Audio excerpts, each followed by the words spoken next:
เจ้าหน้าที่จับตัวกลุ่มแก๊งเปิดเว็บพนันออนไลน์กักตัวไว้หนุ่มหญิงสาวลาว7คนและคนสัญชาติจีน1คนอยู่ห้างซูเปอร์มาร์เก็ตวันที่29มิถุนายน2026เจ้าหน้าที่เฉพาะกิจกองบัญชาการป้องกันความสงบเมืองบุญเหนือแขวงพงษาลีได้เข้ากวดค้นซูเปอร์มาร์เก็ตเขตบ้านพลโฮมเมืองบุญเหนือแขวงพงษาลีซึ่งเป็นสถานที่เคลื่อนไหวของกลุ่มแก๊งเปิดเว็บพนันออนไลน์เถื่อนที่บ่ถูกกฎหมายผ่านการเข้ากวดกาจุดเป้าหมายสามารถควบคุมตัวกลุ่มแก๊งเปิดเว็บพนันออนไลน์ที่บ่ถูกกฎหมายได้ทั้งหมด8คนมีคนสัญชาติลาว7คนเป็นเพศหญิงทั้งหมดและคนสัญชาติจีน1คนและยึดคอมพิวเตอร์ได้10หน่วย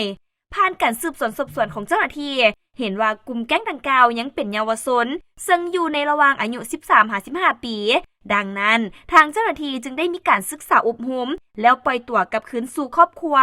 ส่วนคนสัญชาติจีนแม้นทางเจ้าหน้าที่ได้สืบสวนสอบสวนแล้วนำส่งตัวคืนให้ทางการจีนดำเนินคดีตามกฎหมาย